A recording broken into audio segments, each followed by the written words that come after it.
Our next speaker is Professor Tapan Chakravarti.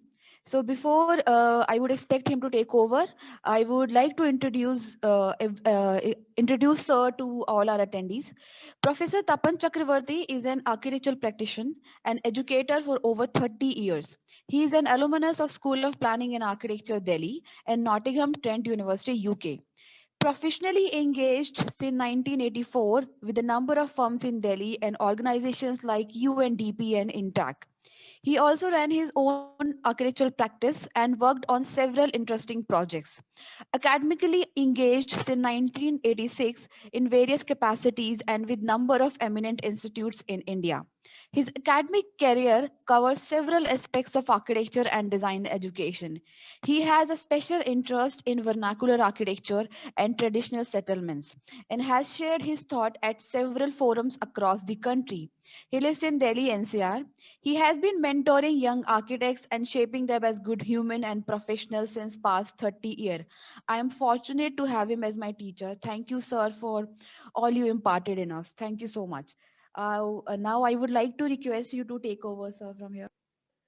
So, Kanika, I would like to share a presentation, I suppose, and so I will do that. But Yes, sir. only thing is that I'll probably come in and out a bit from the presentation. So I think that should be all right. That's not Yeah. an issue, sir.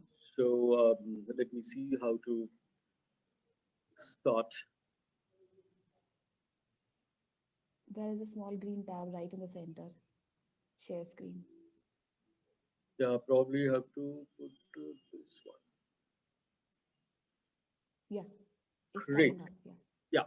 So um, this is the cover slide, and I would mind. I mean, I would have liked to go full screen with the PowerPoint, but I'm trying to avoid it right now because I would like to see to it, because once I put that in, everything else gets blind, and so therefore I'm just keeping it here, not to take more time. Yeah. So namaskar and good morning. I deliberately choose to say morning so that we all feel more awake and energetic. Of course, I am aware that lunchtime is also a desirable break. Nevertheless, I do feel honored to be here today, and that too in an interaction with an audience that is quite learned and in the very field of education that I will be referring to. This obviously makes me a bit nervous, but I guess the overall feel good is a greater height. To begin with, in my session today, I would like to switch in and out a bit between the verbal part of the presentation and the digital part of the presentation. I hope the e-platform and you all will bear with me. Also, I'm often told that my PPT slides are somewhat visually heavy at times, which I believe is a polite way to tell me that they are a bit cluttered with too much stuff on each slide. Well, I take this in my stride, just as during my school days, I humbly accepted the regular comments on improving my handwriting. Well, I never could improve my handwriting. And similarly, I haven't been able to improve my PPT slides yet. So once again, please bear with me. What you see out here is primarily a blank slide. And I would like to keep this in our memory because I hope to fill this slide up by the time I reach the end of today's session. So from here, what I would like to do is that I would try and see if I can get away from this slide.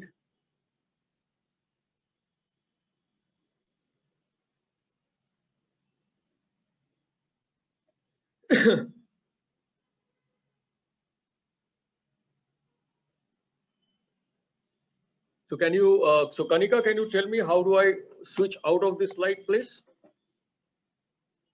Sir, you can immediately stop sharing it. I think that is the way out. So that So is you the can new share share. on top. No, you can just stop sharing it. You have to just click that same thing. Stop sharing. Because that's what I'm not getting. It must be right. So Yeah, anyway, it must be on the top, sir, somewhere. There is a green panel. Yeah.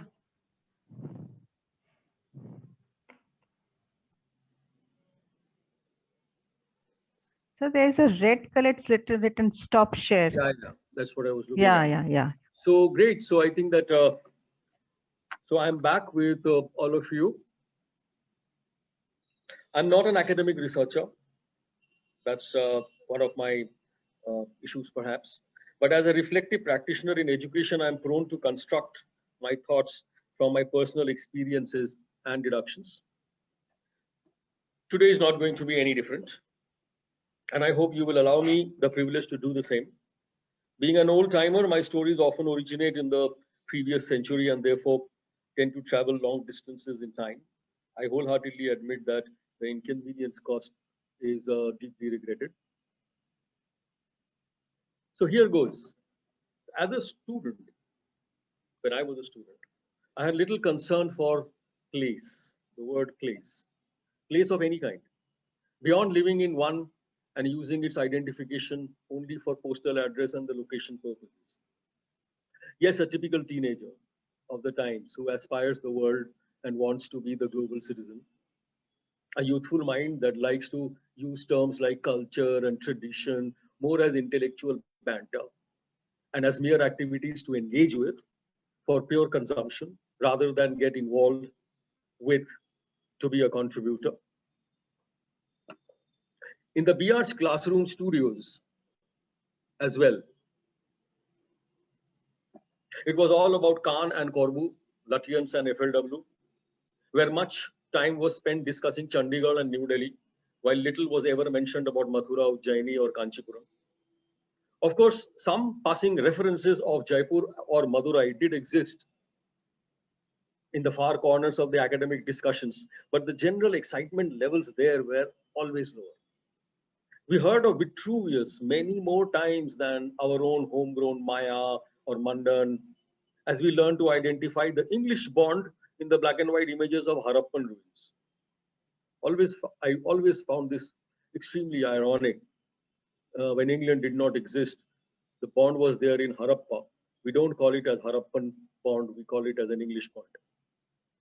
Luckily, some information about our ancient temples did exist in our curriculum, thanks to the British or European authors who wrote and compiled catalogues of such architectural artifacts in the colonies of their new erstwhile empires. We all used and still continue to use these literary gems from the West as textbooks to know and learn about our own lands for the purpose of our own architecture education, even Mackay's construction for that matter. I'm sure things have improved over time, as many have woken up to the curious stories and experiences of our own doings. But it's mostly through individual efforts, supported at times by sympathetic institutes. The tribe is certainly growing, and it feels ominous indeed. But going back once more, my own efforts in the design studio, then as a student, exemplified my flawed learning, as most of my semester projects ended up using the triangular grid in awe and inspiration of none other than the mighty FLW.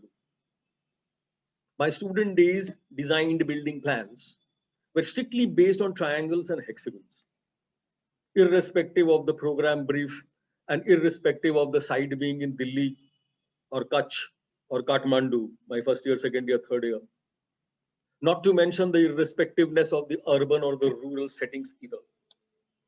But that was me, obstinate about not using any right angles and not falling into the trap of octagonal shapes that are mere modifications of the mundane square. The architectural form was to be explored and experimented with as geometry ruled over geography and space roosted far above place in our minds. The topic of today, my presentation, thus wishes to put the placial aspect ahead of the spatial one in our architecture of the future. I would like to make a small clarification here that The word palatial, though has been used in academic circles, is probably still not there in the main dictionaries. But it is something which tries to, just like we differentiate between space and place, the same differentiation is there between spatial and palatial. And when I was looking up this palatial bit a little more, there was a little bit of a controversy that should palatial continue to have the word C in the middle, or should start adopting T as it was there in spatial. And I remember somebody saying that I wanted to be identified with place more, and therefore I would like to not use T and I would like to use C. And I thought that that was a good argument. So I am using the word palatial with a C in the middle. So my own recognition of this anomaly between the palatial and the spatial first began to emerge when I found myself traveling into the hills of Himachal and Uttarakhand.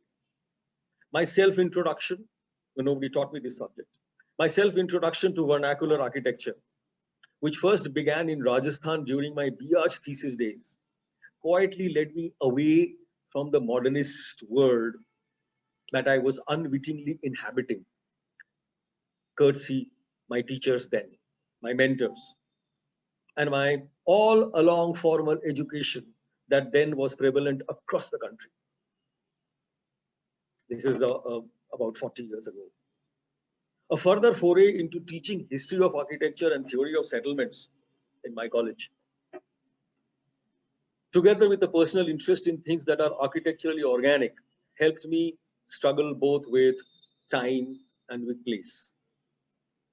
The inferences were magical as I tried to diagrammatically analyze time and place in order to clear my own confused state of mind. The story of time and place is an age-old one, as it unanimously makes perfection an act of being in the right place and at the right time. In our profession, the act of making the architectural form all the way to perfection legitimately perches on the crosshair intersection of time and place. I'll go back to my slides so that whatever I said here, I can explain that a bit better. So back to that slide, which was blank.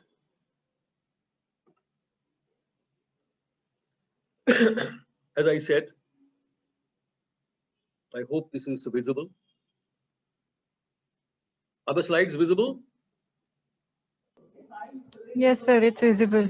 Wonderful. So after a hard day's work, the biggest determinant is being in the right place and at the right time. Form, that is the architectural form. These are diagrams that I have worked on myself, and it's still a work in progress. I have taken out a few slides from there for today's presentation. And I have been using bits and pieces of this diagram for quite some time in my classroom, but never been able to formalize it. I'm in the process of doing so. So this is something which I'm sharing with you in all honesty and humbleness, that I'm not expecting this to be absolute, but this is something which may help. It has helped me to understand, and I'm just sharing that thing with you. That the architectural form has 4 determinants. These 4 determinants are the sky, the earth, the people, and the process of making something. So I'm just using the word make. By sky, I want to identify climate, energy, light, which is up there. By earth is whatever is down there, land, water, access. People like you and me, which basically carry knowledge, with part of a society, the social aspects, trade, economics, religion, all basically part of what we understand as people. And make, which has got to do with material, processing the material, the techniques used, technology. Technology has a certain part which is in people, that is part of knowledge, and technology as a technique becomes a part of make. So sky and earth I put up and down, people and make are on 2 sides, like the limbs. And as I further go, what I understand is that sky and earth is what identifies place for me. That's how I interpreted it.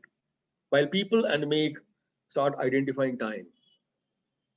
Because sky and earth are fixed to a place. It doesn't change.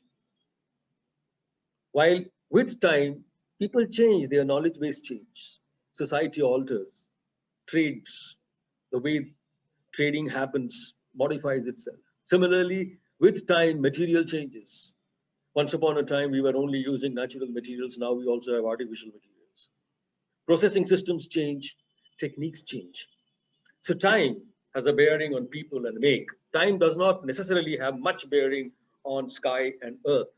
So if Delhi was an arid zone, it was an arid zone 100 years ago or 200 years ago, it's an arid zone till now. If the Aravalis ended in Delhi, they did so 1,000 years ago, and they still are in the same situation. So geography, the land, the water, does not change very much. So it's more embedded in place than embedded in time. That's the way I was. I have interpreted my diagram. So as a result, the architectural form, in order to be appropriate, has to be in the right place and at the right time. That's the crosshair center, bang on, little diagonal square, red colored, which I say that if I can get the place and the time absolutely, absolutely right, then the architectural form that happens, responding to place and time, ought to be perfect. Any kind of a change will probably make it not perfect or near perfect or whatever, or very, very off from perfect. But if I take this same diagram into another dimension, trying to understand how this time and place works, I've just taken that same diagram and I've taken a consideration that can I fix place axis as rigid and move the time axis? What does it mean? It means that if I fix place, let us say for example, Delhi, because I am currently belonging to Delhi, so I use the word Delhi. Let's fix Delhi and let's move the time. Let us say 1920, 2020, 2120, that's what I've done here. Does the architectural form in the center change? Yes, it does. The kind of buildings that were there in 1920 in Chandni Chowk or wherever, it's not exactly the same that is there in 2020. There are changes. And the kind of what you see in 2020s, which is like more of the South Delhi and all that, you can see that the buildings are very different. Streets are very different. The roof line is very different. The colors are different. The architectural form is different. And so in 2120, I'm sure there's going to be changes as well. I don't know. Will we have more glass? Will we have more curvilinear, forms? But whatever it is, materials might not be at all natural. Concrete would have died. Something else would have come. So this story, this interpretation is the historical interpretation. So when I want to understand the architectural history of Delhi, this is what I study. What was there in 1920? What was there in 1820? What was there in 1720 or whatever? And we go back as far back as Indraprastha.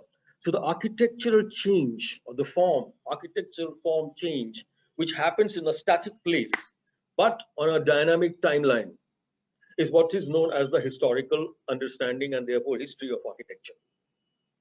If I just turn the same colors and I say, let's fix time, let's say 1820 or any 1920 or any 2020, doesn't matter, just fix time. Here I've done 1820. And then I move the place, London, Delhi, Tokyo. Does the architectural form change? Yes, it does. What happens in London is because of its grey skies, the kind of people they were at that point of a time in 1820 were about to rule the world. They were going all over the world in their ships. They were colonizing. What was happening in 1820 in Delhi? Was Bahadur Shah Zafar still there? The Mughal kings were there? Yes.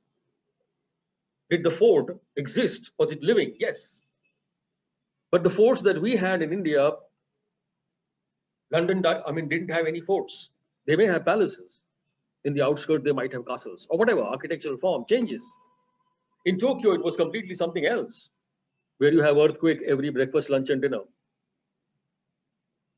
So when we fix time and we look at the architectural form, study the architectural form in different places, we are basically interpreting vernacular.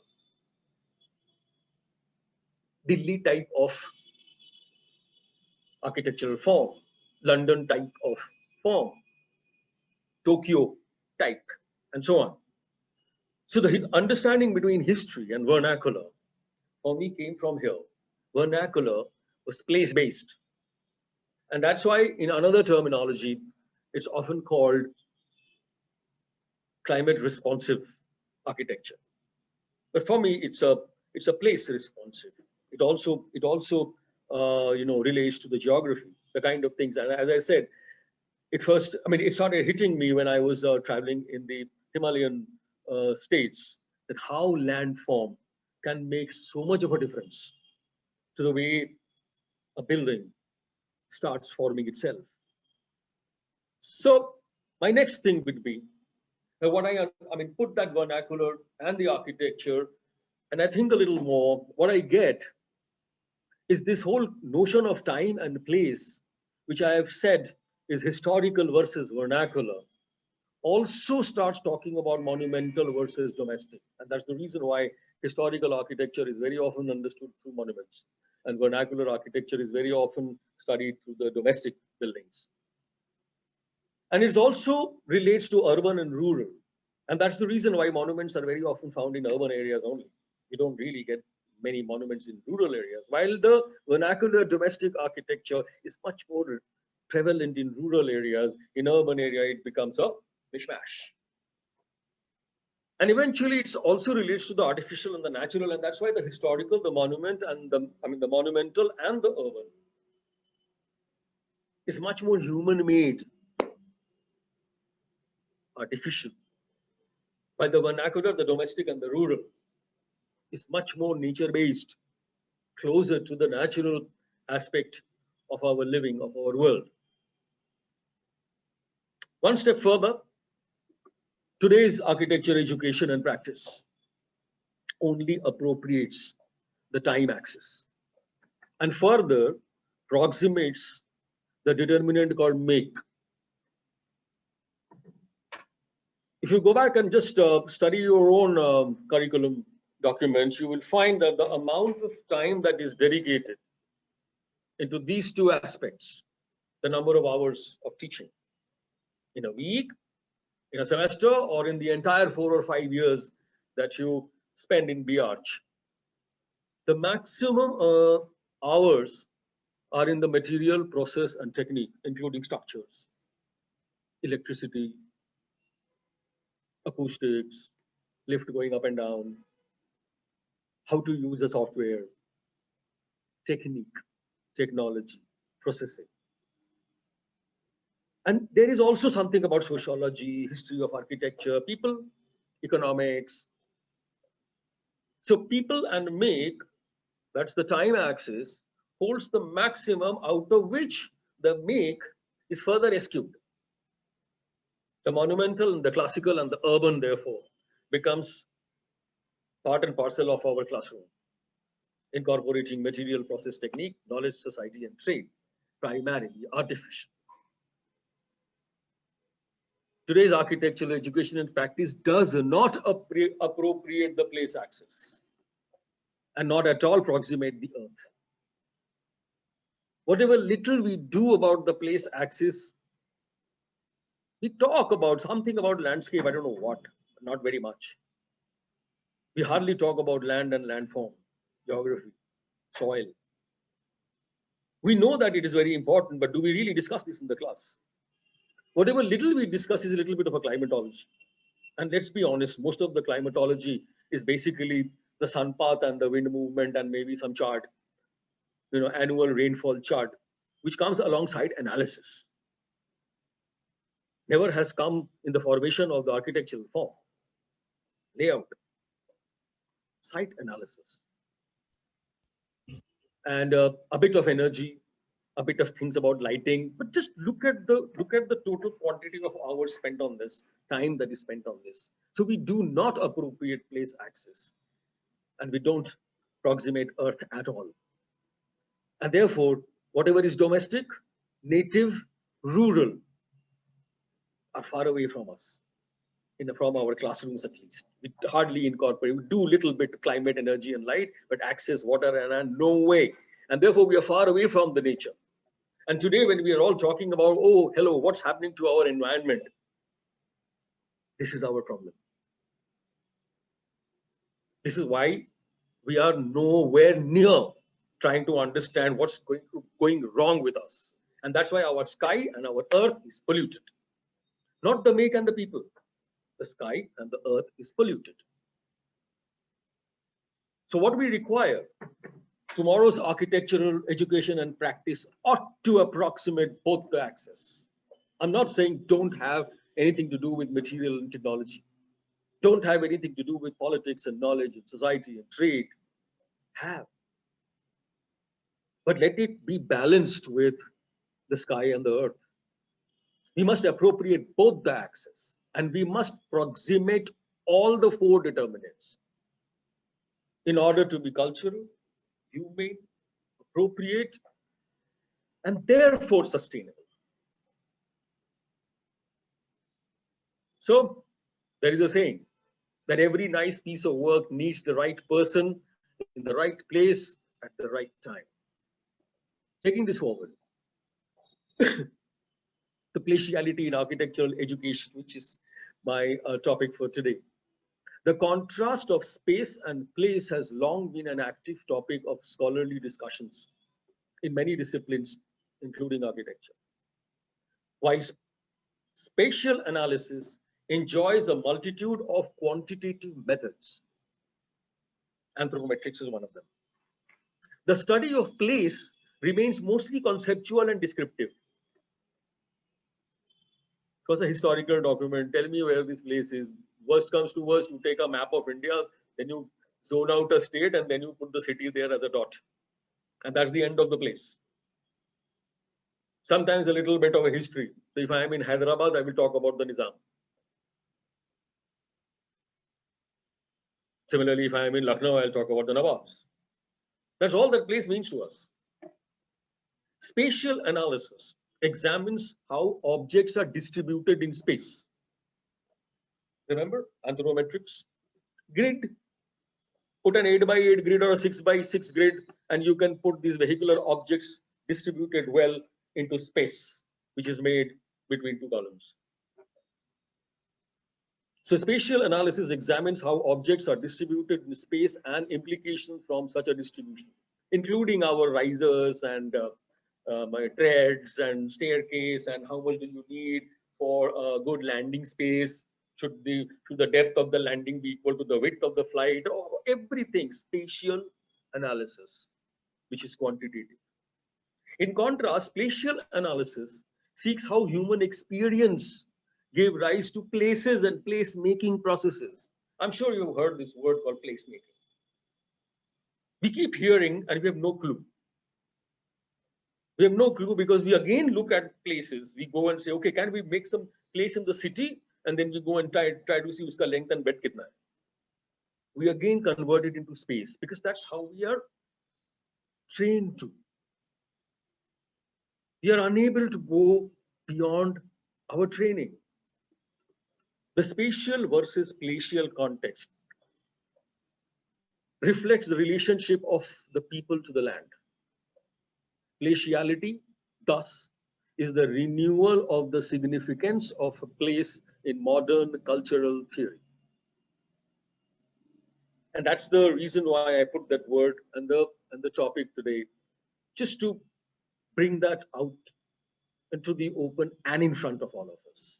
I'm not here to go into the details of it, but I hope I'm able to reach out to you.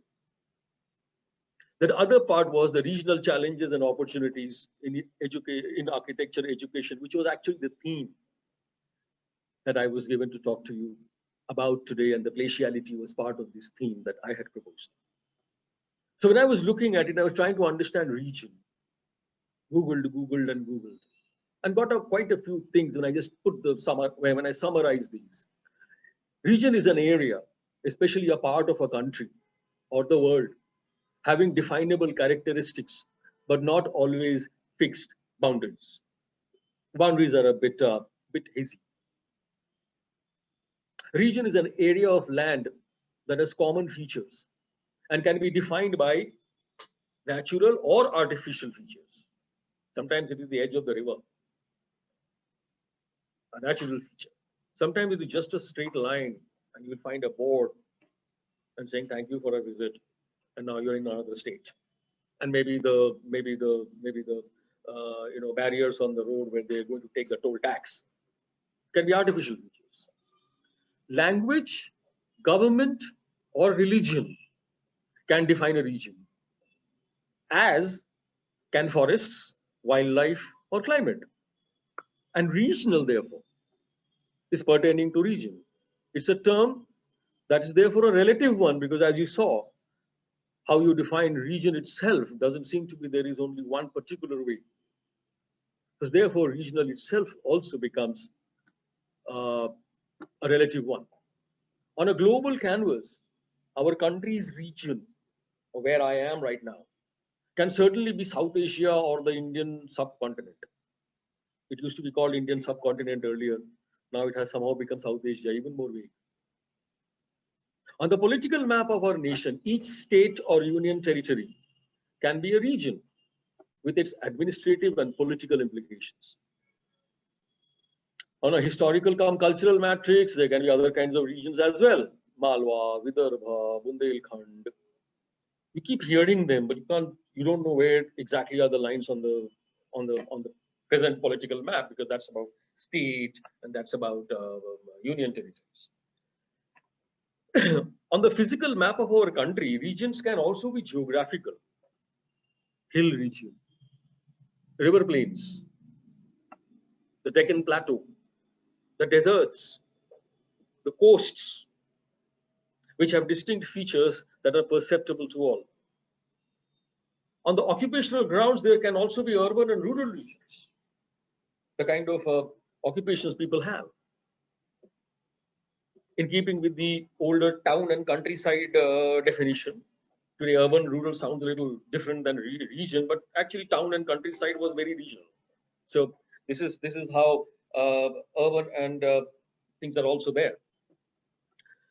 So I hope this sort of clarifies my primary sort of work that I was talking about, the talk. Now, very recently, I got this Handbook of Professional Documents 2020 from Council of Architecture. I'm obliged to COA.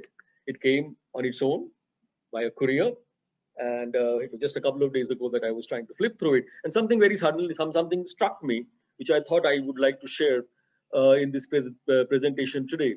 This is a quick picture of a map that is there in that handbook.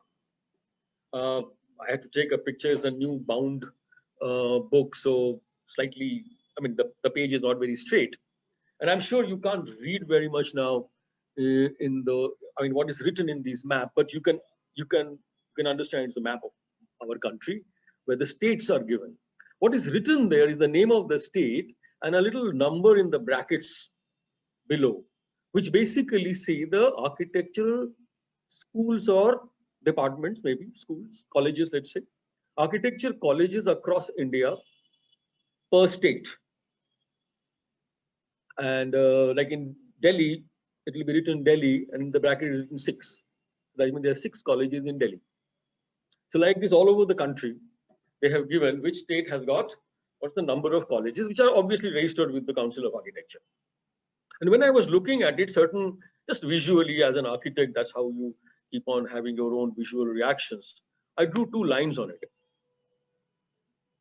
One line which is vertical going right in the middle, sort of middle, but if I look at the extreme left and the extreme right between Bengal and Gujarat, if I put that line, what I found was that there was a difference between east versus west of the country, and the maximum number of colleges are in the west. Tamil Nadu, Karnataka, Maharashtra, Gujarat, even to an extent Madhya Pradesh, Rajasthan.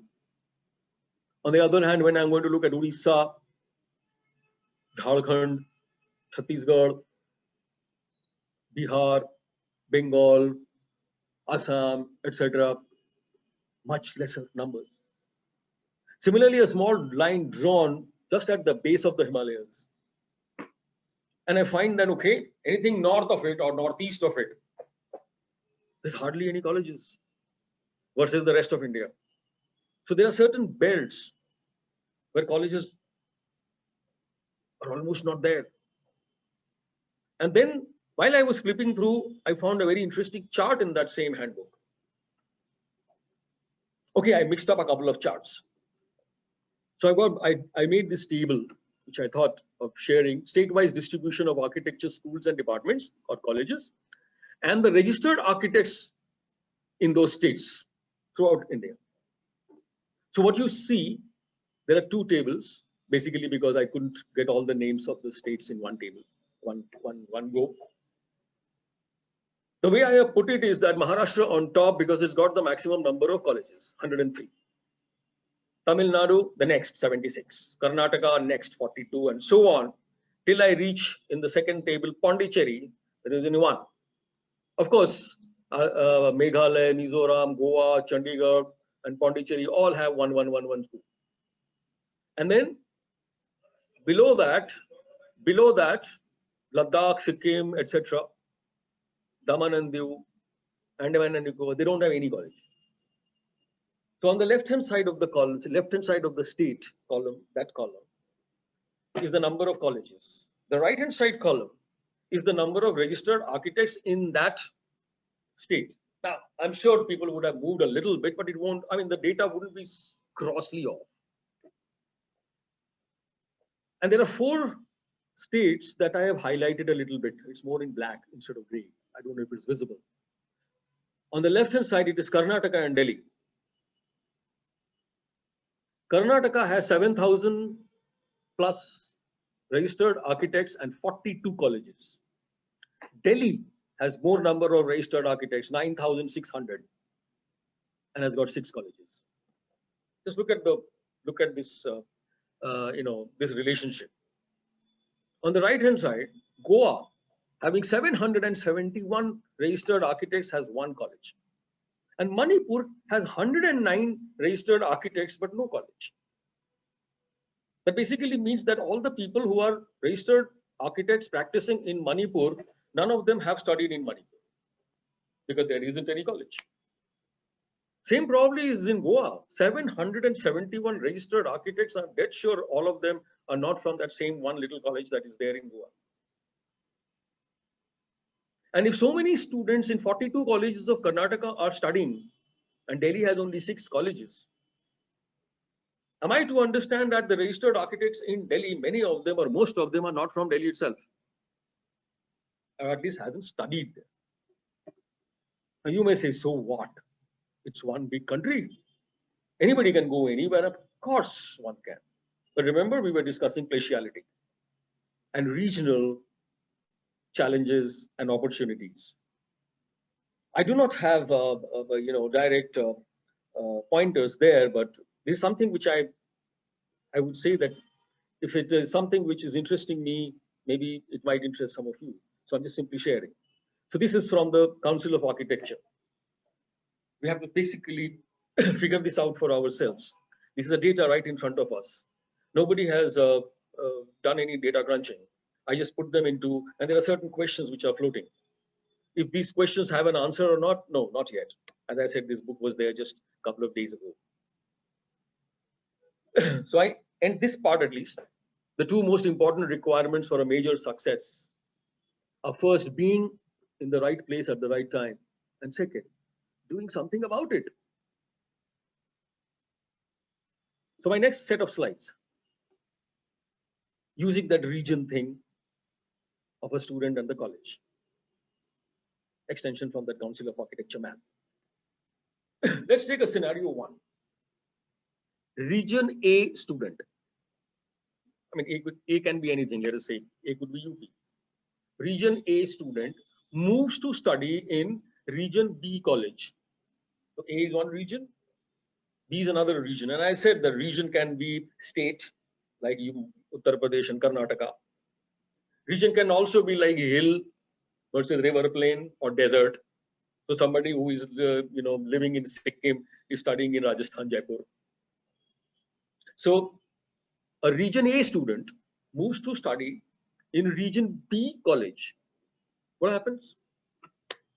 On campus, region B college teaches design by using region B concepts, site analysis, case studies, local surveys, जाओ दुकान देख के आओ कौन सा material मिल रहा है. Also, region B college teaches techniques by using region B sites. Let's take a bus and go and have some site visit. Obviously, they're not going to go to region A for a site visit because there are students from all kinds of A's. So because the college is in region B, you will go to have site visits, market surveys, and even meeting technicians or craftsmen from the region B itself.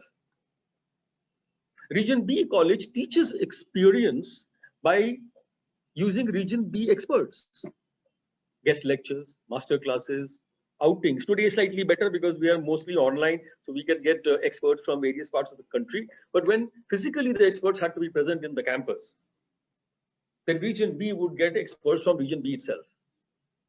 And finally, region B college conducts study tours in some other region called region C. It's neither A nor B, as far as that student is concerned. Measured drawing, socio-cultural surveys, construction techniques, देखो roof कैसे बनता है.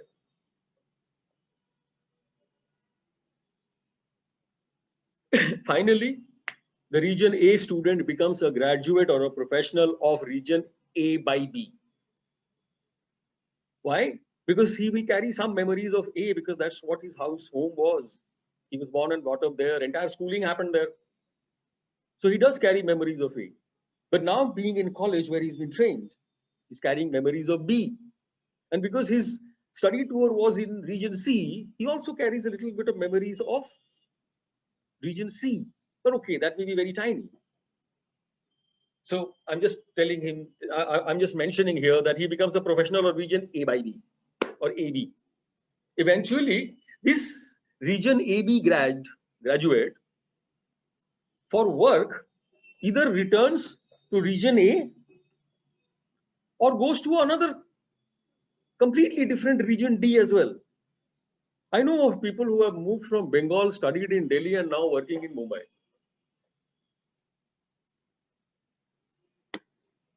And further, at times, this region AB grad does his masters in one more region, region E, which could be as far away as Pennsylvania. Does he become architect of region A, B, and E? What happens to this local and global thing? All right, this is scenario 1. What is the scenario 2? We start again. Region A student moves to study. Then what happens? On campus, region B college teaches design by region X concept. What is that X? Universal.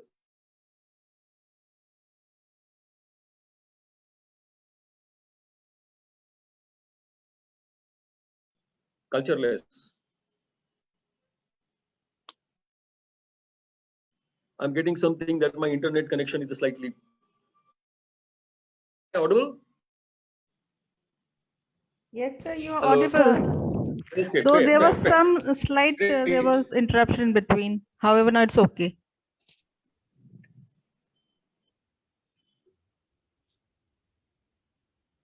All right. So what I was saying, region B college analysis can be done online. Case studies can be done online. Even surveys can happen by SurveyMonkey. Some region X, cultural divide, or filtered out. Region B college teaches techniques by using region X sites. Again, maybe online, maybe wherever. Site visits are hardly happening nearby, but site visits are happening online. Market surveys are happening online. Technicians are coming from various parts of the world and telling them, this is what we do in Chicago. This is what we do in Singapore. in Brisbane. Region B college teaches experience by using Region X experts, guest lectures, master classes, outings. And Region B colleges conduct study tours in Region C by X places. What is C by X places? You go to a place because that place has to be a place because you go for a study tour. But what you study there is the X kind of things, not cultural based. We are not going to be here.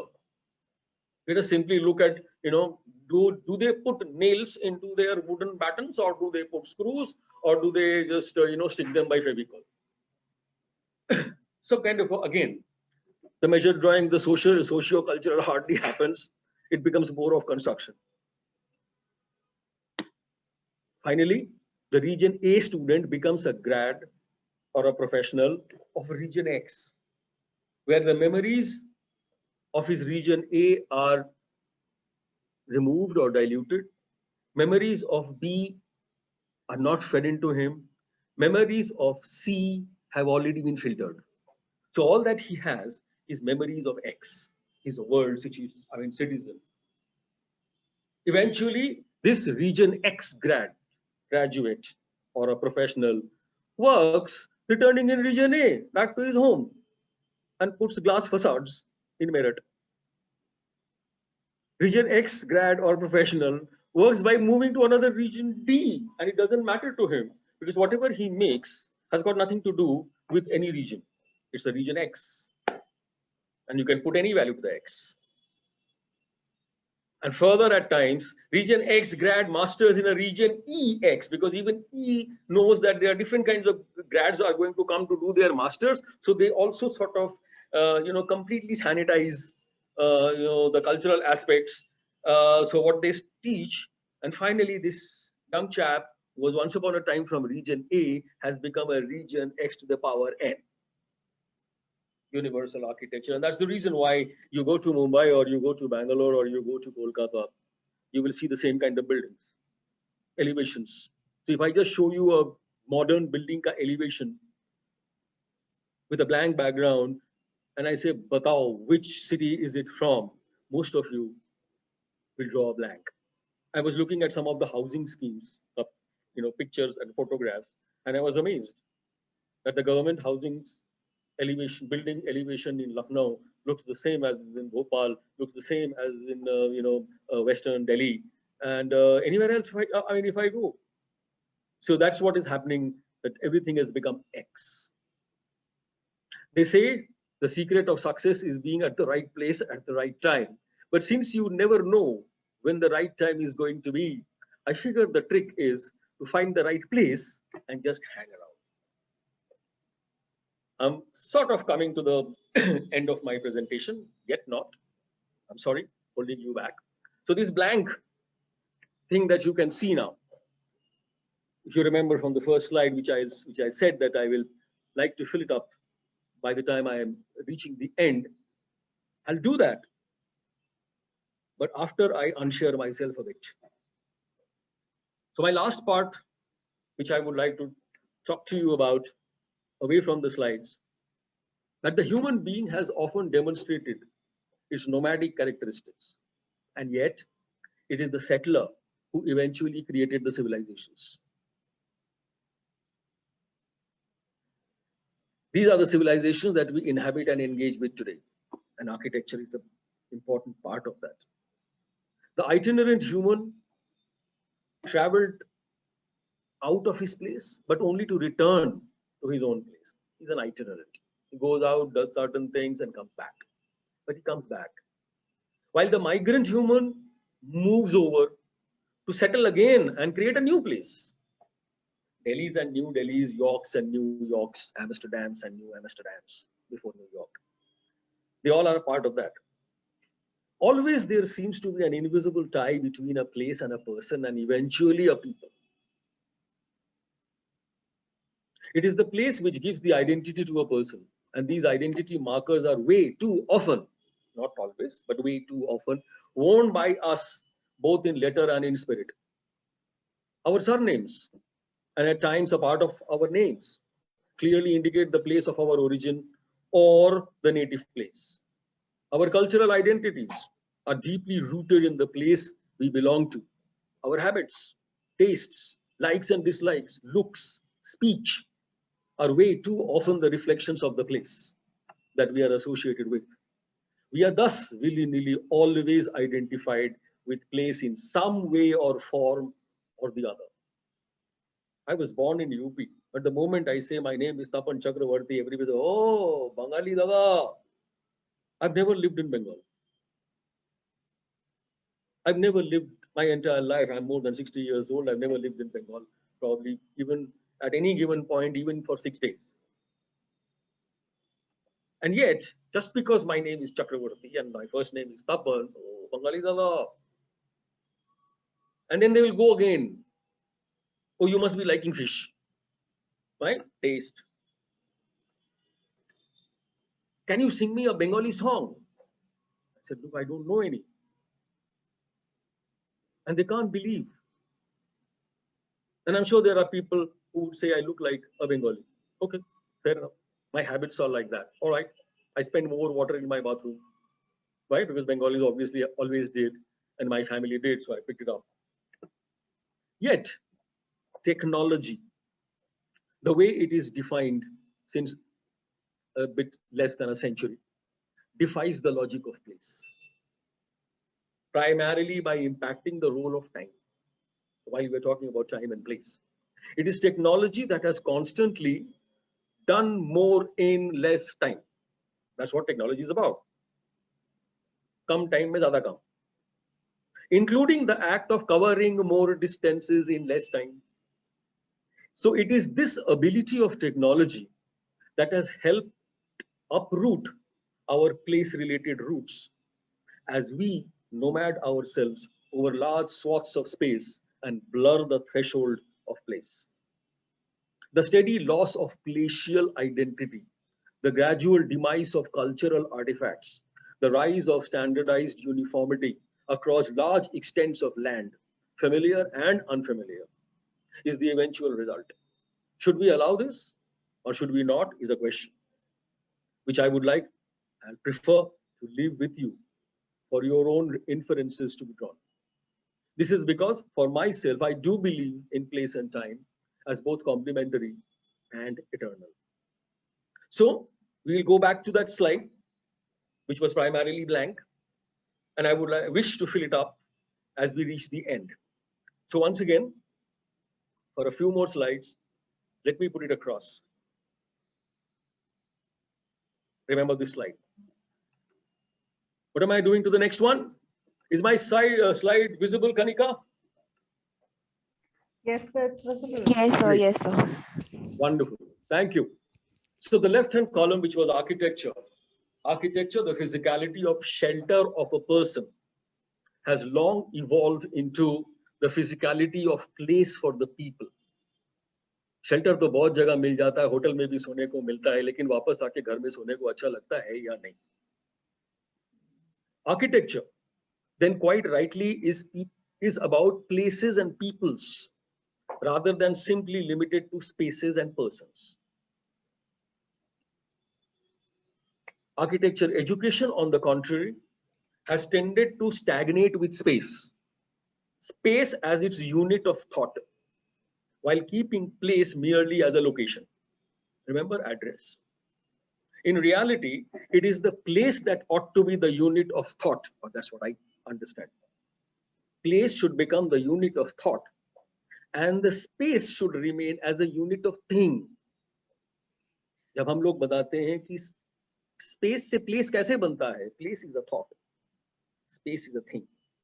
Just like house is a thing, home is a thought. So that's what I tried to figure out for myself, which I am trying to say. Thank you very much. That's how I end it today. Thank you so much, sir. It was startling as always. I'm awestruck. So we're having a lot of opinions and a lot of questions through different platforms. So the first one, I'm going to read through the chat.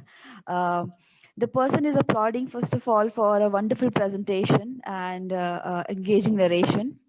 The person says students migrate to completely different places as part of their search for better opportunities and employment. And over time, they acclimatize to the new place and learn to adapt. In this way, we lose our vernacular and regional building techniques. But something positive does come out of this. It makes getting out of the hometown comfort.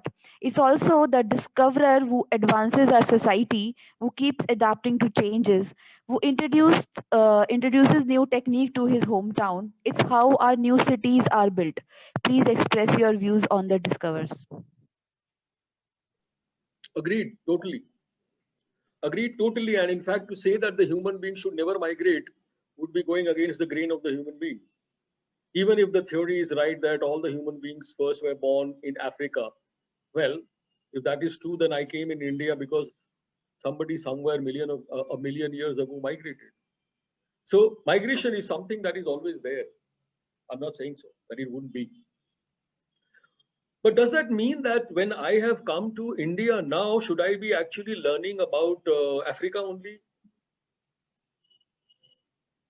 How does the place help? How are we teaching a person? If you are saying that people move out, I'm not very sure if moving out always is good or bad. Because the point is that if everybody keeps moving, as one used to say earlier, that a rolling stone gathers no moss. And that's probably happening in architecture. I'm saying that the architecture is becoming standardized, it's becoming universal. You can go anywhere, you will find the 3-bedroom flat looking exactly the same. And why not? Because the people are also moving. They would also like to reach a neutral kind of a house. They don't want their own, a Rajasthani house in Sikkim. They can't. So finally, what? And they are not used to a Sikkimese house. So what do? You make a house which is neither Rajasthani nor Sikkimese.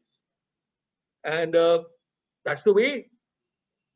I have not said right or wrong. I said I'll leave the questions with you. How do you want to interpret that? But yes, that's exactly what has happened. And the migration is not always physical. Migration is also sometimes non-physical. I mean, non-physical in the sense that families, the husband and the wife are not from the same region, which was used to be like that once upon a time. Today it's not. Somebody from stark north, I mean, look at sort of people from far north are getting married to people, individuals from far south. Now, where do you expect them to, regionalize themselves? That region A student, not there. So what I'm saying is that when we discuss these things about region and place, there are two kinds of things, like that the cultural aspects perhaps are the ones which we now need to be able to see in a different way. Cultural aspects are getting altered, changed. Somebody might say demolished. But before I take that, that extreme, expression, I would say, well, it's definitely getting changed. But what may not be changing is that, as I said, that when I go to Sikkim, I know that I have to wear warmer clothes. When I go to Bombay, I know that I don't have to carry woolens. So therefore, my house, which was good in, let us say, in the hill areas, let's say Kumaon or wherever, if I was from Kumaon, if I'm going to shift to Mumbai, just like I'm not going to get my, woolens along, I should not get a lot of things along with me. But when I come here, come to Mumbai, I try to figure out what.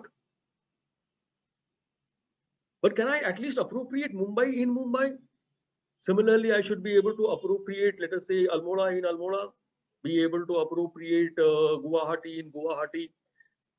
So the question is that because of this movement, the kind of a strange, non-cultural, non-committed architecture that we are getting, which I therefore said the scenario 2, that we are getting something called X.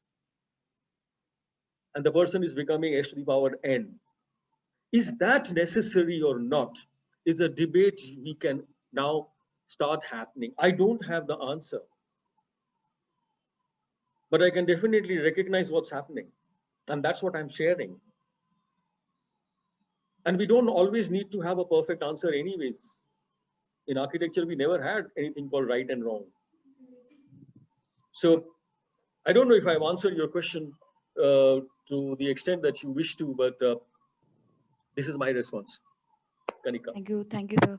I think there is another question which is coming through aligning on the similar line. The person is saying, aspiration of people to grow and develop into something global is defining the criterias and aspects of profession and our overall education system.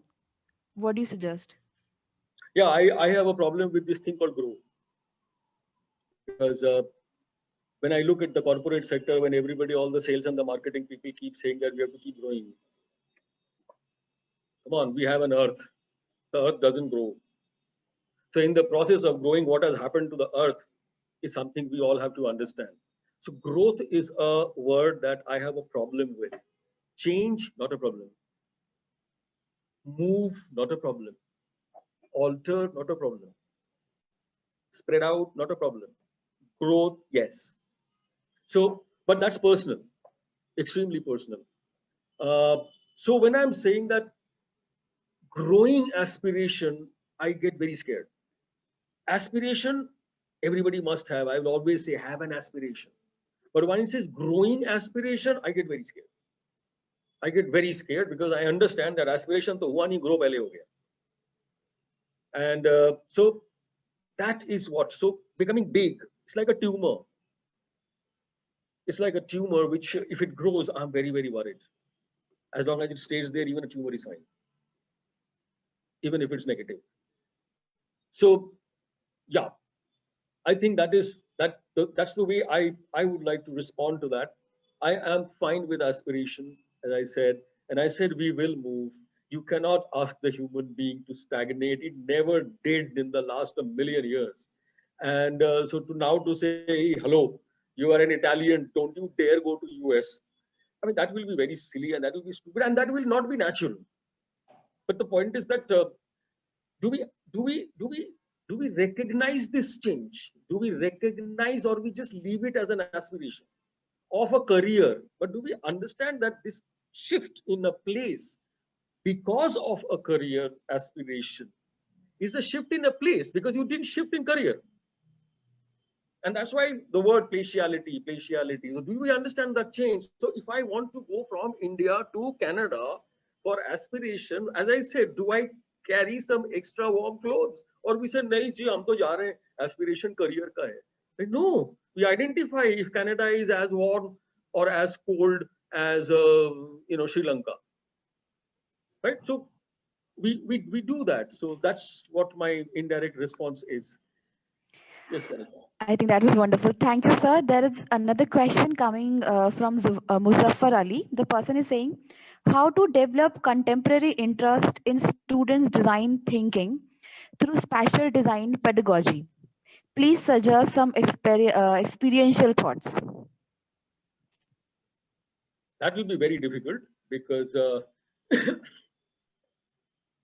I think the way some of us learned, I mean, I included because of my mentors and all that, we didn't do anything contemporary. We just did what were we happening around us. I remember one of my professors from whom I learned, and Kanika, you would know, Professor Menon. He used to talk about this thing about modernity and convention. And he says, what is modernity? I mean, you are right here in the modern times. So as long as I am responding to my immediate surrounding, I am current, I am contemporary, modern, perfectly in place, no problems with time. Oh, why am I in history anyways? I mean, I can't be in history, that's fake. Why am I in utopia in future? I don't even know what it's going to be. Did anybody knew that 2020 will be like that in 2019 December 31st or even January 2020? Anybody knew that from March onwards what will happen? And we go around saying, "Hum batayenge tomorrow. Future is this, future is about that, future is about that technology." Come on. I mean, fine. There is some kind of an understanding we need to move, but can I just stay here right now? So as long as I stay here right now, I think that's all that is required. There are no formulas. There weren't any formulas in architecture, I think, ever. So there are no formulas. I do not know what I do is an exemplar or not. But as I said, that we keep trying, we keep ourselves aware of our immediate surroundings. We watch TVs, we read newspapers, we meet people, we keep attending these kinds of seminars or whatever talks, and try to keep ourselves what we called up to date. In our earlier language, I remember my mom used to use this particular phrase, up to date Renai. So I stay up to date, and as long as you're working, being up to date, you're contemporary. And because your students are following what you are doing, they are also contemporary, unless there is something specific you have what you think is contemporary, which is irrespective of time, which I don't think it is. So I think that, again, it's a question of how do we interpret these phrases and how do we interpret these terms. I don't think there is anything called contemporary except for living in your times. I don't know if I have answered you. I don't think I have, but this is my actual honest response. Thank you. Yes. Thank you so much, sir. There is another question coming from Sandeep Kumar. The person is saying, sir, migration is also connected with people's need of development as it's not there everywhere, thus forcing people to migrate for job, education, etc. Why can't we make the equitable distribution of development as other facilities and commodities? What's your take on this? I think we have partially answered, but I think you can just complete. Yeah, I mean, you will never get a flat world. I mean, you shouldn't. Like, for example, let's say, today I'm in Delhi. I mean, I came to Delhi. I moved from my hometowns in Lucknow and Bhopal with this thought that Delhi will have more opportunities. And yes, it did have, perhaps. But that does not mean that Bhopal and Lucknow didn't have opportunities. I just wanted some more variety, perhaps, or a certain kind of variety, which I found was happening in Delhi. And that was also basically because I came to Delhi to study, and I came to know about that. Till I came to Delhi, I had no clue that what Delhi has to offer more than what Lucknow has already given me while I was there in my school days. But today, after all that, hey, come on, capital city of the country, I'm trying to see that can I now go out of Delhi with all the great opportunities out here. I'm trying to wonder that is the opportunities too many? Too many opportunities has made too many roads on which there are too many cars. And if I want to now cross the road at my age, that too many is becoming a hurdle. So at different places, at different times, for different contexts, for different reasons, there will be difference. You cannot, I mean, if I like hills and I want to move towards the hills, you can't say that, no, I'll bring the hill to Delhi. If somebody says, I want to spend my retired life in Goa, and there are, I know enough people who have moved from Delhi to Goa because of that, they're retired there or they're doing some work and they are very happy. Why? They were young, they were in Delhi, they were trying to earn money. Now they have shifted to Goa. Now they are a little more comfortable with that place. And I will not, because Goa isn't Delhi and Delhi isn't Goa. They are used to be spent in Delhi. And now their senior life or their elder life with a lot of experience, they are putting it in Goa. Will Goa benefit with this? I don't know. But what I would like to say is that let Goa have the sea. Let Mussoorie have the hills. They will be different. Come on, I mean, what's the fun if Italy mein jaake finally mere ko chole bhature khane hue? So we should have different places. There will be different opportunities. There will be, different, sort of resources or different cultural aspects of it. More the merrier. In fact, what I was actually saying is that not recognizing the quality of the place by somewhere, are we flattening? Are we making these glass houses everywhere? Doesn't matter if the sun is very strong or the sun is very weak. Are we making the flat roofs everywhere? Does not matter if somebody sleeps on top at night or doesn't sleep at night. I mean, what are we actually flattening? Are we trying to make everything same? Are we standardizing everything? Are we, I mean, in fact, what you're saying that shouldn't we? I said, no, don't. Let the variety live. Let not all human beings look the same. but I'm sure we are moving in that direction. And we may not be able to stop it, but we don't have to, unnecessarily catalyze or, sort of make it faster. I'm sure another 100 years, people all over the world will look the same. I'm sure Europeans will not be only white. I'm sure the Africans will not remain only blacks. They will all get mixed up. And I don't know what that human being will look like, but there will be similarities. We are moving in that direction. I guess so. Sorry, this is my response, Kanika. Yeah. Okay, thank you, sir. So there are two questions which seems to me a little lining to each other. So I'm going to read it out, both of them. So the first question says, can you suggest some structure modification in the syllabus of architecture, which can inculcate the idea of placiality? The second question says, can we devise deliverables to make students understand contextual variants about placial approach in curriculum? Will that be a way? Well, the second question is very simple, just like I spoke to you, and you have started already thinking about placiality. So as long as we talk to our students, I think that what has happened is that somewhere we are so stuck with our syllabus that we don't talk to our students. Do we meet our students outside the classroom? Do we talk to them outside the curriculum? Do we ever question them anything else ki kaam kar rahe ho ki nahi, class mein kyun nahi aate? I remember we used to sometimes, even in my student days, stand in the corridor and talking to my teacher. After some time, somebody would say, class ka time ho gaya, bhai sahab. Even when we were teaching, and Kanika, you would remember the amount of time we spent in the canteen or sitting under a tree and sort of talking away till 7 o'clock in the evening. College khatam ho gaya hai, 5 baje na 4 baje. So I think that as long as we are able to talk to, what's this teacher and a student? That kiddo in front of me is my next generation in architecture. Architecture family में वो मेरा बेटा या बेटी है. So the point is that before I die, do I leave behind at least an equally good professional, if not better? So I think we should be able to explain these things to our students beyond what is had to be done examination ke liye padhna. I remember sometimes when I used to take history classes, I would tell the student that look, this is one book, ek patli si kitab thi. I'm not going to take the name of it because I don't want to undermine that book. And I said, here is this book of history of architecture. Ye lo, isko khareed lena, sasta bhi hai, padh lena. Isko pura padh jaoge, to tumhare examination pass ho jayenge.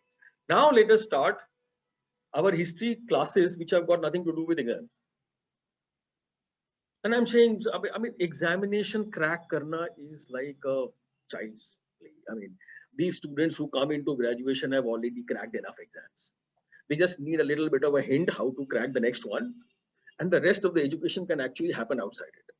To me, it's perfectly all right. Now, as far as what to do in the curriculum is concerned, I have two concerns. One is that as long as in curriculum we can first, let's not become rigid and make a region A student into a region B graduate. Can we explain to them? And that can happen in many ways. Like, for example, something very interesting I noted this time because of the pandemic. Last semester, I had the opportunity, as I said, to do an online visiting faculty studio with SPA Bhopal. Now, that studio was urban design studio. Can you imagine the 4th year, 5th year kind of an urban design studio, which is generally a group work. And you go and study some spots of the city. And I'm sure if everything would have been all right, Bhopal ke kai sare areas would have been studied. And then one side of somewhere in the middle or edge of Bhopal would have been given. And these groups, various 5 or 6 groups would have come and worked on that. Somebody would have made octagonal buildings, somebody would have made hexagonal buildings. But here, the students were like somebody was sitting in Patna. There were students in Northeast. There were people who were in Chennai. There was one girl who was not even in the country. And then there was this big, thing, what to do. But by the time I reached that, I found something very interesting. They actually did a regional one. All the people who were in Assam, Manipur, Meghalaya kind of an area, and maybe one person in Bengal, who was also in the more of northern Bengal. They became one group and amongst themselves chose a place which happened to be in Guwahati. Another group of people who were primarily in Madhya Pradesh, Bhopaldana, Madhya Pradesh and all that, they took up a place in Sagar. And depending on where they were, not that everybody was in that city. So that one person who was in the city would go take the photographs, give it to the other students, and they would come back and say, she would go back again, take the correct, because here is the person. And what I understood was that they were, so what I'm saying is that why are we stuck with this idea that in a design studio, there should be only one project with one site? So if I have students from different parts of the country, can I do studies like that? Can I tell the student that in architecture, sometimes we're not even working in groups, even better. Can I tell them that why don't you go back home?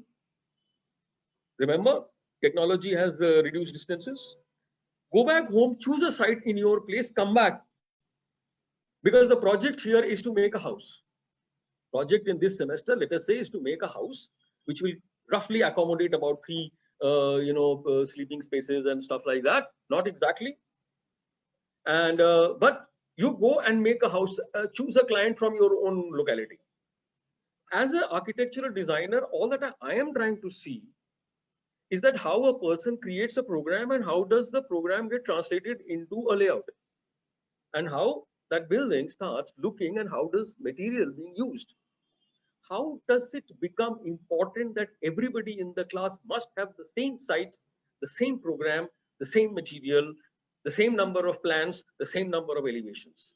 I think that's where we as teachers have gone wrong. It is that same little cartoon, I'm sorry, I don't have it here, where they say that, there was that famous cartoon, most of you must have seen it. In line se khade hue, there is a monkey, there is a fish, there is an elephant and a giraffe. And to test them, they're saying everybody has to go through one test, everybody climb the tree. Obviously, the monkey manages to climb the tree and the elephant can't.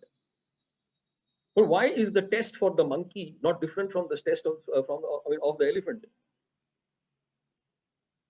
So our problem of syllabus is this, that we have created a very closed syllabus, possibility through closed exercises, but we want people to come from all over the country to my college.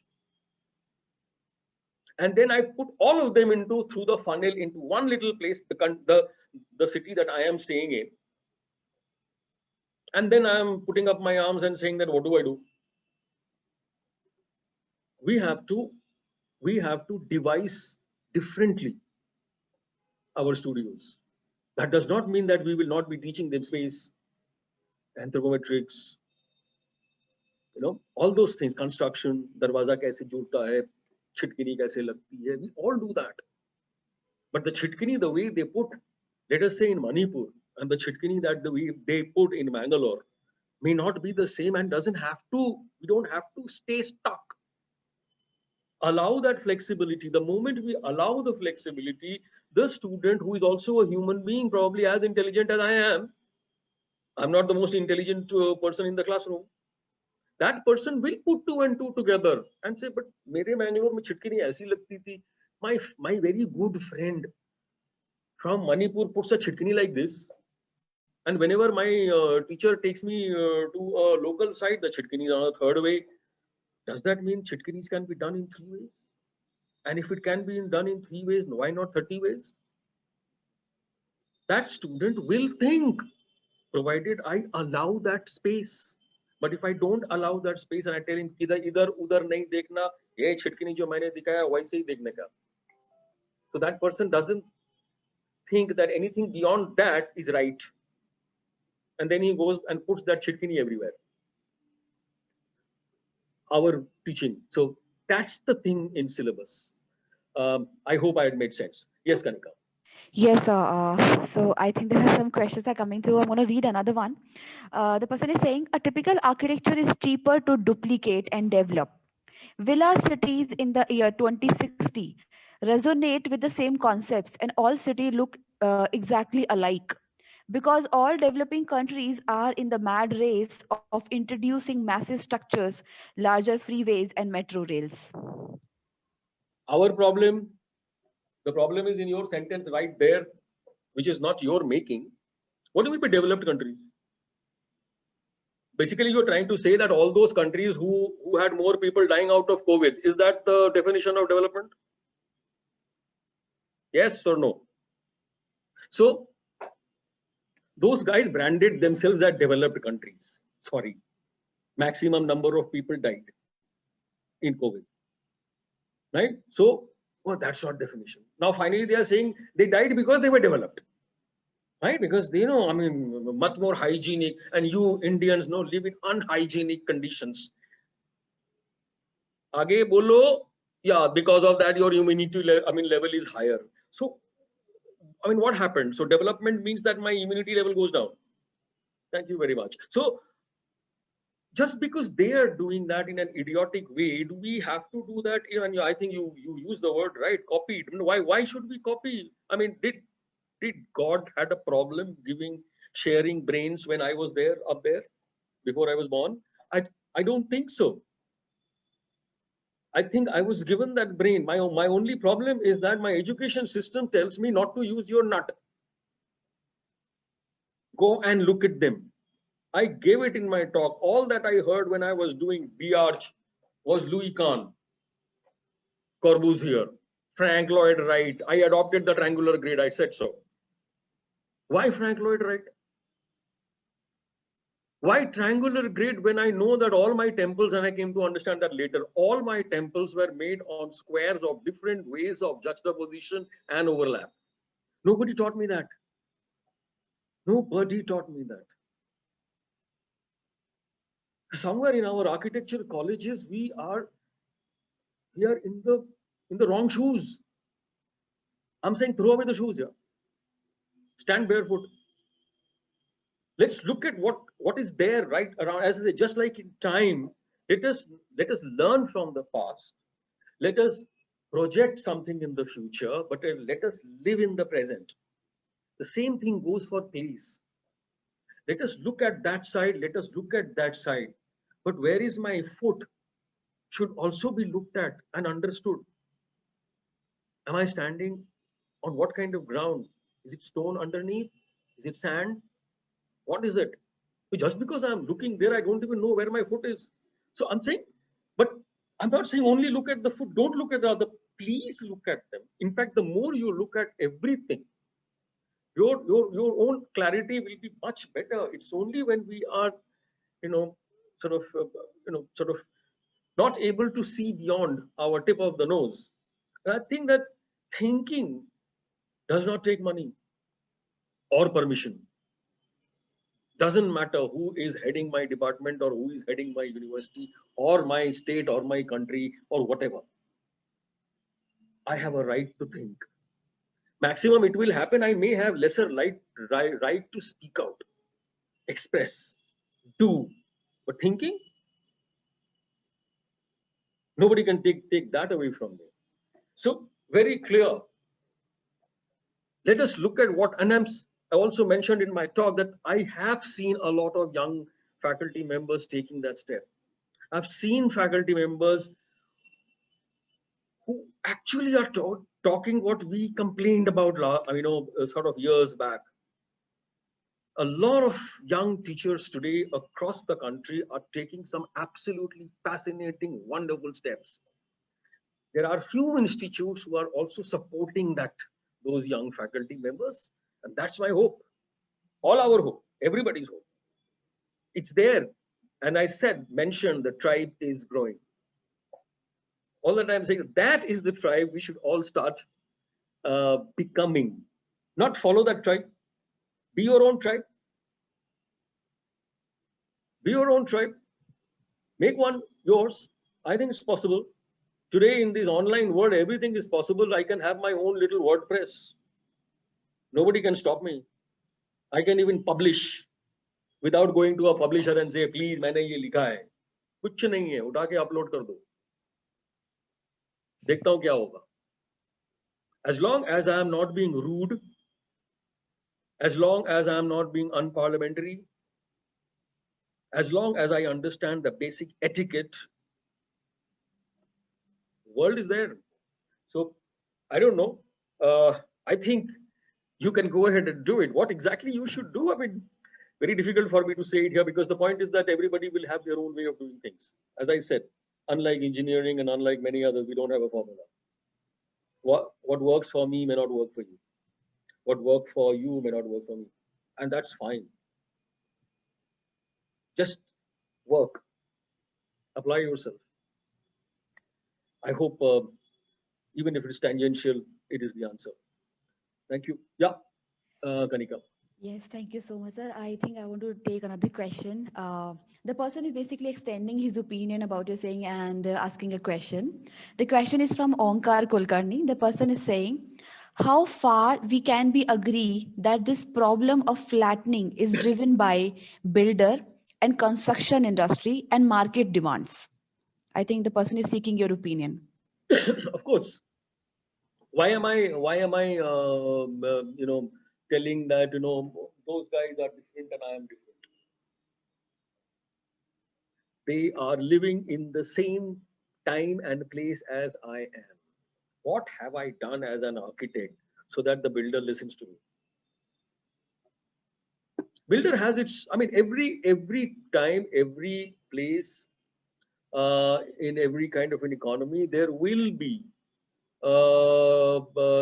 these determinants. Why is the builder here? Why the builder was not there 100 years ago? The kind of builder that we are talking as builder. I'm sure there was somebody who was building even 100 years ago. Because the market has become like that. If the market has become like that, then that does not mean that I give way and I say that, look, I am going to live in my past. And this is what is happening right now. And because I am a mismatch, so either I completely succumb to him or I go away.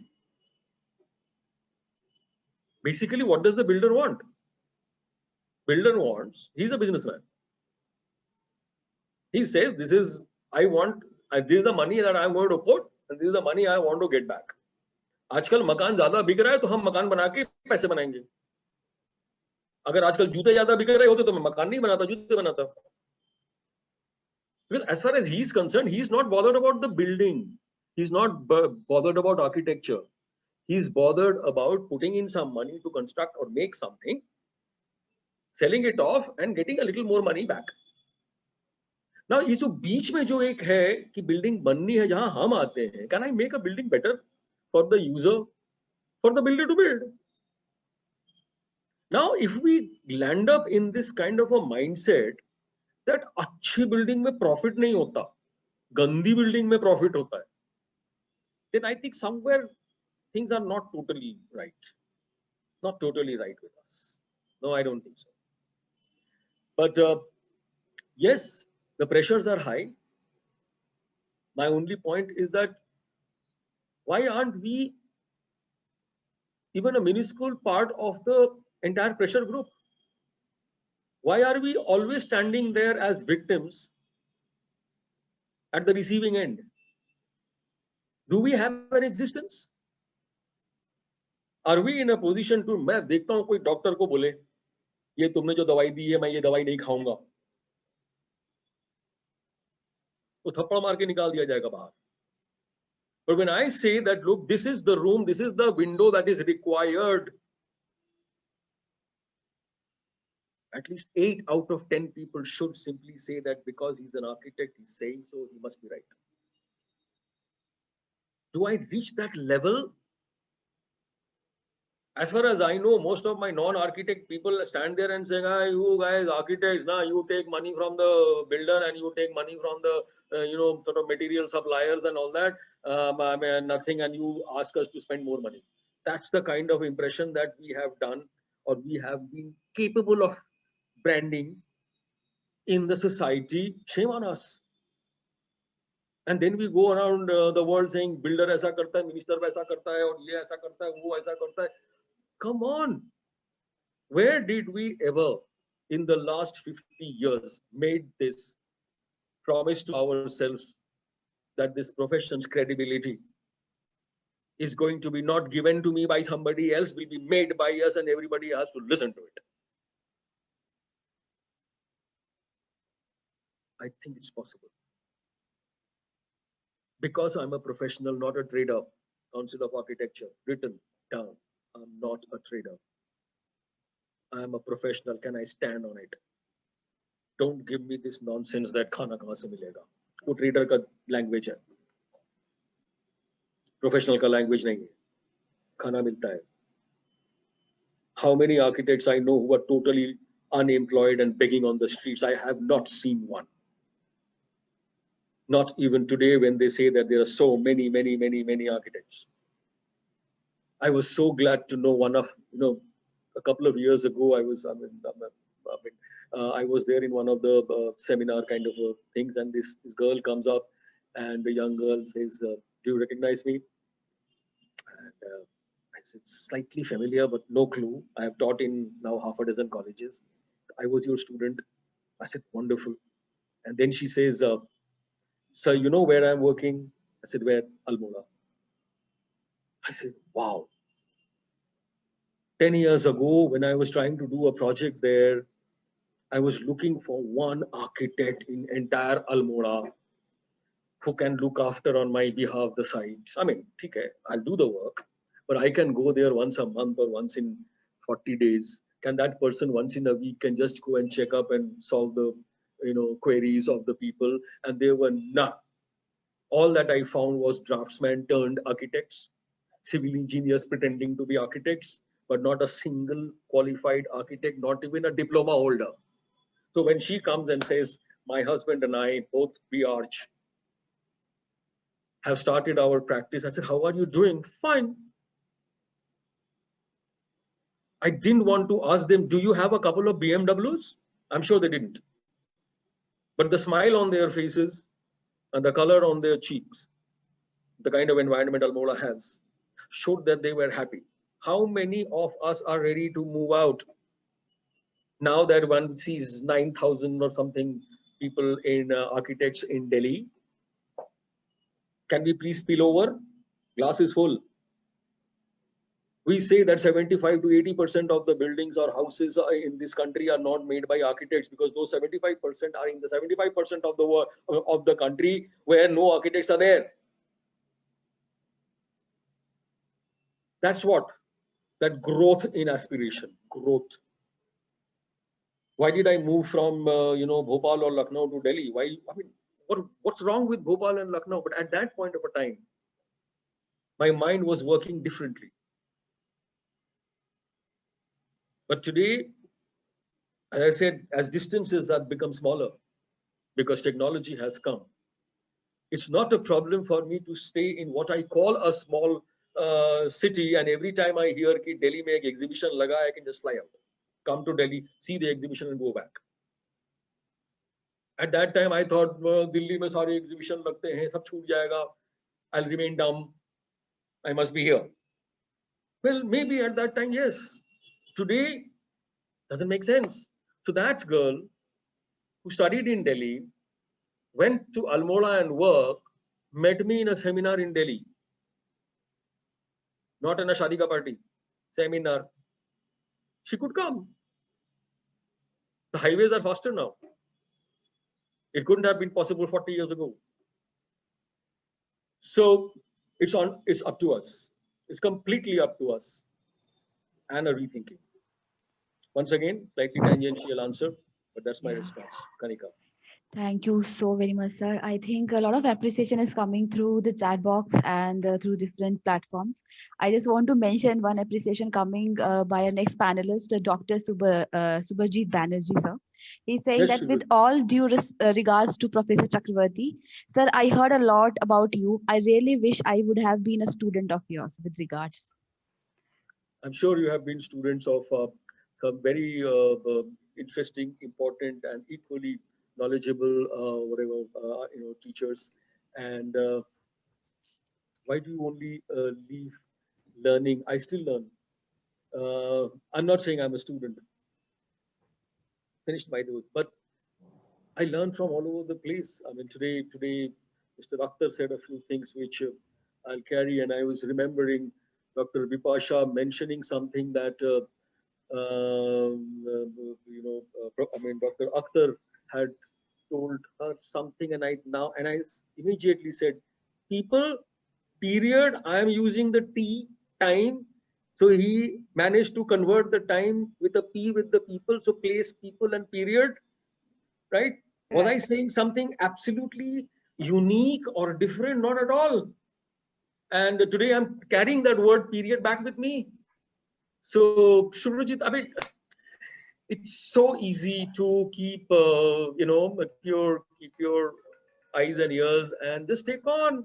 What you have an advantage is that you are a degree holder. That means your base for doing that is Thank you, sir. Thank you so much. I would really love to meet you in person sometime, if opportunities allows me. आपका college है, आपका college है, आप बुलाएंगे, हम जरूर आएंगे. बिल्कुल क्या सर, मेरे घर के पास ही है. बिल्कुल सर, बिल्कुल, बिल्कुल, sure. Actually, one of my colleagues who had joined with me, Mahinder Sethi, he was a student of yours. Yes, Mahinder again, TVB. Yeah, yeah. So I heard a lot about you, but I didn't have the fortune to meet you. So I wish I would have been your student. Really, so inspirational. Thank you, sir. Thank you. Thank you so much, sir. I think words won't be enough here. I think that is why I'm going to hand it over to Bipasha ma'am to, express her gratitudes for you to joining today with us. Yeah, thank you, Kanika. Thank you, sir. Really, it's highly inspirational. In fact, I'm also hearing you for the first time, actually, though I have also heard a lot about you from my colleagues. Now I would like to officially thank you by this particular. So we would like to thank you for being with us, and definitely the lecture, the talk about this placity. It's placity, right?